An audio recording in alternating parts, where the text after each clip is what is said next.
चलो good morning students. आज आप चैप्टर नंबर 6 में आगे बढ़ीशू। गई काले आप स्थिति ऊर्जा जो जोई थी नॉर्मल ऊंचाई माटे जोई थी यू बराबर mgh। हवे आप चल बळ माटे एटले मैं तमने पहला ज कीधेलुं चल बळ एटले बदलातुं बळ एटले बदलाता बळ माटे आपणे स्थिति ऊर्जा शोधवानी छे। हवे आ एक इक्वेशन जे मोस्ट IMP इक्वेशन छे तमारे खास याद राखवानुं छे। शुं छे तो f ऑफ एक्स एटले एनो मतलब एवो थाय f एटले बळ बळ एक्स ना संदर्भ में बराबर एटले एक्स ना संदर्भ में बळ बळ आपता तेनुं स्थान बदलाय तमने बधाने खबर ज छे एटले बळना संदर्भ में लेवानुं छे। तो f ऑफ एक्स बराबर -du/dx एटले के स्थिति ऊर्जानुं एक्स नी सापेक्षे विकलन करता स्थिति ऊर्जानुं एक्स एटले के अंतरना सापेक्षे विकलन करता माइनस केम तो ये कॉमन सेन्स है कि तमे कोई वस्तुने बळ आपो तो ये गति करे अने गति वधे ने तो गति ऊर्जा वधे स्थिति ऊर्जा घटे एटले जो एक्स बदलाता स्थिति ऊर्जा घटे एटला माटे अहीं माइनस आपेलो छे। एटले ज्यारे तमारे कोईपण सूत्रवाळो दाखलो पूछे ने सूत्र एटले इक्वेशन आपेલું હોય કે ભાઈ t² + 2t + 1 એવું तो हमेशा विकलन के संकलन करवानुं होई शके छे। चलो हवे आने थोडું આગળ જઈશું तो आ x dx नहीं लई लो तो f ऑफ x dx बराबर -du थाय। हवे जो संकलन करीए बंने बाजू तो du નું संकलन u थाय। याद रखजो हूँ शॉर्टकट्स में लखेલું हूँ डिटेल में बताऊँ छूँ तमने। du નું संकलन करो तो u थाय अपर लिमिट और लोअर लिमिट एटले uf ui थाय। फाइनल स्थिति ऊर्जा अंतिम प्रारंभिक स्थिति ऊर्जा तो तमे शुं करवाना uf - ui करवाना परंतु आगळ माइनस छे एटले निशानीओ बदली काढवी पड़शे एटले हूँ शुं करीश के भाई माइनस माइनस प्लस एटले ui - uf लखी काढीश चाले એટલા માટે અહીં ui - uf લખેલો છે અને આ બાજુ તો સંકલન ખાલી મૂકી દીધેલું છે શરૂઆતના સ્થાનથી અંતિમ સ્થાન સુધી બરાબર। એટલે ખાસ યાદ રાખજો કે -du માંથી આ કેવી રીતે આવ્યું એ મેં તમને બતાવ્યું છે। ચલો હવે નેક્સ્ટ થિયરી જોઈશું જેનું નામ છે યાંત્રિક ઉર્જાનું સંરક્ષણ। યાંત્રિક ઉર્જાને ઇંગ્લિશમાં કહેવાય મિકેનિકલ એનર્જી। ત્રણ ઉર્જાનું ઇંગ્લિશ યાદ રાખજો ખાસ। ગતિ ઉર્જા એટલે કાઇનેટિક એનર્જી, સ્થિતિ ઉર્જા એટલે પોટેન્શિયલ એનર્જી અને યાંત્રિક ઉર્જા એટલે મિકેનિકલ એનર્જી બરાબર। ચલો હવે છે ગતિ ઉર્જામાં થતો ફેરફાર બરાબર કાર્ય। તમે બધા જાણો છો કે W બરાબર FD થાય અને કાર્ય એ જ ઉર્જા છે એટલા માટે શું શબ્દ વાપર્યો છે કે ગતિ ઉર્જામાં જો ફેરફાર થાય તો કાર્ય થયું કહેવાય। સાચી વાત છે। તો ગતિ ઉર્જામાં થતો ફેરફાર કેવી રીતે બતાવવાનો ડેલ્ટા કે વડે બતાવે। ડેલ્ટા એટલે ફેરફાર કહેવાય, કે એટલે ગતિ ઉર્જા, કાર્ય એટલે બળ ગુણ્યા સ્થાનાંતર, બળ એટલે f ऑफ x, સ્થાનાંતર એટલે ડેલ્ટા x।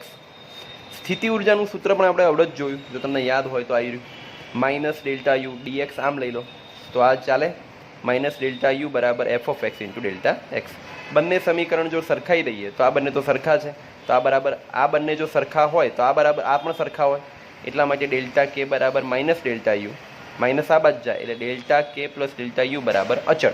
आ बहु मोस्ट IMP वस्तु है। हूँ तमने ग्राफथी समजावुं छुं, ध्यान आपजो। शुं शब्द है गति ऊर्जामां थतो फेरफार वत्ता स्थिति ऊर्जामां थतो फेरफार हमेशा अचल होय एटले के शुं ध्यानथी सांभळो। हूँ तमने एम कहूँ कि तमारी बाइक 60 ની स्पीडे जाए छे तेनी पासे शुं होय गति ऊर्जा। स्थिति ऊर्जा केटली होय 0 एटले गति ऊर्जा 100% छे, स्थिति ऊर्जा 0 छे।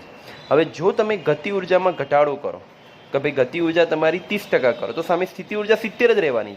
अल्टिमेटली बंनेनो सरवाळो हमेशा 100 ज आवे। कोई वस्तु स्थिर है तेनी स्थिति ऊर्जा 100% थाय तो गति ऊर्जा केवी थई जाय 0 बराबर। चलो जोईए हजी आगळ। आम गति ऊर्जा और स्थिति ऊर्जानो सरवाळो हमेशा केवो रहे अचल।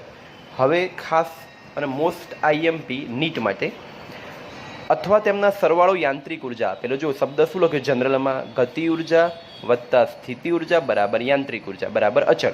हवे जो तमने बधुं ज आजना लेक्चर में बधुं ज क्लियर आ ग्राफ थी थई जशे। आ ग्राफ पर फोकस करो। आ ग्राफ छे ने ऊर्जा विरुद्ध अंतरनो छे। मारी पेन जोजो। आ एक ग्राफ देखाय ए ग्राफ गति ऊर्जानो छे। आ जे ग्राफ देखाय तमने ए स्थिति ऊर्जानो छे। हवे जो हूँ तमने एक मस्त वस्तु समजावुं। आ पॉइंट लो। आ पॉइंटे हूँ तमने एम पूछूं कि भाई गति ऊर्जा केटली छे तो तमारे कई जोवानी खबर छे। गति ऊर्जानो ग्राफ आ छे एटले एनो मतलब कि आ पॉइंट थई गयो। तो तमे आखुं 100% होय तो अहीं सुधी जो कन्सिडर करो तो 70% जेवुं थयुं तो गति ऊर्जा 70% पण सामे स्थिति ऊर्जा केटली 30% ज हशे। जुओ तमे आ स्थिति ऊर्जानो ग्राफ है तेमां आ पॉइंट एटले आ 30% थयुं आटलुं तो 70 + 30 एटले 100 थई गया। चलो बीजी कोई जग्याए लईए। चलो आ पॉइंट लईए तो आ पॉइंटे गति ऊर्जा केटली छे मैक्सिमम छे। केवी रीते तो जो आ गति ऊर्जा देखाय एमां आ पॉइंट एटले महत्तम पण ए ज वखते स्थिति ऊर्जा क्यां छे 0 पर छे એટલે ગતિ ઉર્જા જ્યારે 100% હોય ત્યારે સ્થિતિ ઉર્જા 0 હોય. ચલો છેલ્લો પોઈન્ટ વિચારો અહીં. તો અહીં ગતિ ઉર્જા 0 થઈ જાય છે, પરંતુ સ્થિતિ ઉર્જા કેવી થાય છે? મેક્સિમમ. બરાબર. એનો મતલબ એવો થયો કે હંમેશા ગમે તે કરો તમે, દરેક કેસમાં જવાબ 100 જ આવશે. તમે કોઈ પણ લઈ લો. એટલા માટે આ લાઈન ડ્રો કરી છે, અને આ લાઈનને આપણે શું નામ આપ્યું? ઈ, એટલે યાંત્રિક ઉર્જા. એટલે તમે કોઈ પણ જગ્યાએ ગતિ ઉર્જા અને સ્થિતિ ઉર્જાનો સરવાળો કરશો ને એ હંમેશા અચળ જ રહેશે ને. અચળને શું કહેવાય? યાંત્રિક ઉર્જા કહે છે. બરાબર. ચલો નવો ટોપિક જોઈશું આપણે, મોસ્ટ ઇમ્પોર્ટન્ટ, સ્પ્રિંગની સ્થિતિ ઉર્જા. હવે સ્પ્રિંગની સ્થિતિ ઉર્જા એટલે શું? બરાબર, આ યાદ રાખજો ખાસ. સ્થિતિ ઉર્જા છે પણ સ્પ્રિંગ નહીં. આગળ આપણે સ્થિતિ ઉર્જા એક જોઈ, યુ બરાબર mgh. એ ક્યારે વાપરવાની? જ્યારે ઊંચાઈની વાત હોય ત્યારે. પછી આપણે પેલું f(x) બરાબર -du/dx યુઝ કર્યું. એ ક્યારે જોવાનું? કે જ્યારે તમને રકમમાં સમીકરણ આપેલું હોય ત્યારે. અને હવે આપણે ત્રીજું જોવા જઈ રહ્યા છે, જે સ્પ્રિંગ છે. એટલે તમારા દાખલામાં જ્યારે સ્પ્રિંગની વાત હોય ત્યારે. ચલો 3 કેસ તમારે જોવાના છે. પહેલો કેસ, આ એક દ્રઢ આધાર છે જે મેં સ્પ્રિંગ ભરાયેલી છે અને એક પદાર્થ લટકાવ્યો છે. હવે આપણે આને 3 વસ્તુ કરવાની છે. એકવાર દબાવવાનું છે, એકવાર ખેંચવાનું છે. ચલો એકવાર દબાઈએ એટલે બાહ્ય બળ આપવું પડશે. એટલે જો આ એરો છે ને, કેપિટલ F, એ શું છે? બાહ્ય બળ. તો આ કેન્દ્ર, આ બ્લોકનો સેન્ટરથી એક લાઈન કરી દઈશું નીચે સુધી. હવે તમે આને બાહ્ય બળ આપો ને અહીં સુધી જવા દો, તો તમે કેટલું અંતર અંદર જવા દીધું? તો જો આની સાપેક્ષે આ, એટલે કેટલું? x જેટલું અંતર કાપ્યું.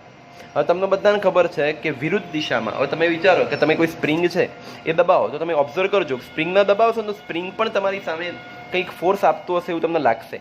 ચલો આને તમે આમ દબાવો, છોડ દો, તો શું થાય? પાછી મૂળ જગ્યાએ પાછું આવી જાય. તો એનું મતલબ શું થયું?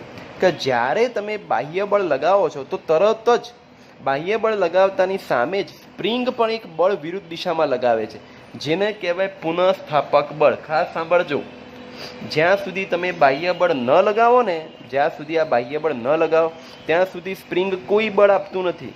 પરંતુ જેવું તમે આ બાહ્ય બળ લગાવો છો, તરત જ સ્પ્રિંગ વિરુદ્ધ દિશામાં એક બળ આપે છે, જેને કહેવાય પુનઃસ્થાપક બળ. પુનઃસ્થાપક એટલે મૂળ જગ્યાએ પાછું લાવવા માટેનું બળ. બરાબર. ચલો એક કેસ આ થયો જેમાં દબાવ્યું. બીજો કેસ જેમાં ખેંચવાનું, એટલે આ લાઈનની સાપેક્ષે કેટલું ખેંચ્યું? તો અહીં સુધી. એટલે પાછું એ પણ કેટલું ખેંચ્યું? x. આમાં પણ બાહ્ય બળની વિરુદ્ધ દિશામાં. તમે બાહ્ય બળ આમ આપેલું છે, એટલે આ દિશામાં બાહ્ય બળ છે, તો કોમન સેન્સ છે પુનઃસ્થાપક બળ વિરુદ્ધ દિશામાં, એટલે કે આ દિશામાં હોય. તમે આ નામ ખેંચીને છોડ દો તો પાછું અહીં મૂળ દિશામાં આવી જશે. આમાં તમે દબાઈને છોડ દો તો પણ મૂળ દિશામાં આવી જશે. બરાબર. એટલે જો આ પહેલો કેસ છે સ્ટાન્ડર્ડ છે, જેમાં આપણે કશો જ બાહ્ય બળ નથી આપ્યું. એટલે બાહ્ય બળ ના આપો એટલે સ્થાનાંતર પણ ન થાય અને પુનઃસ્થાપક બળ પણ ન હોય. આમાં પણ પુનઃસ્થાપક બળ છે ને આમાં પણ પુનઃસ્થાપક બળ છે. બરાબર. ચલો આ ફિગર સરસ રીતે સમજ્યા બાદ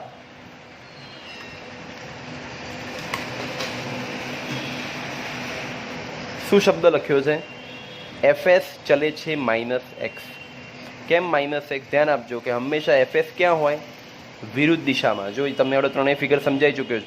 જો તમે ખેંચો તો અંતર આમ કપાય, પણ પુનઃસ્થાપક બળ વિરુદ્ધમાં હોય. જો તમે દબાવો તો બાહ્ય બળ આમ છે, પુનઃસ્થાપક બળ આમ છે, બંને વિરુદ્ધમાં છો, એટલા માટે માઇનસ. ચલે છે કાળો એટલે અચળાંક મૂકવો પડે, જે કે કહેવાય, ધ મોસ્ટ ઇમ્પોર્ટન્ટ, જેને કહેવાય સ્પ્રિંગ કોન્સ્ટન્ટ, સ્પ્રિંગનો અચળાંક. બરાબર. પછી આ સૂત્ર તમે જાણો છો, આપણે આવી ગયેલું છે કે કાર્ય આવી રીતે શોધી શકાય છે. તો 0 એટલે જ્યારે સ્પ્રિંગ નોર્મલ હતી ત્યારે, અને જ્યારે સ્પ્રિંગને ખેંચવામાં અથવા દબાવવામાં આવે ત્યારે xm. એટલે w બરાબર સંકલનમાં 0 થી xm f(x) dx. f(x) ની જગ્યાએ -kx લખાશે. આ યાદ રાખજો, આ સ્મોલ f છે. f(x) ની જગ્યાએ શું લખાય? -k. f(x) એટલે કયું બળ છે?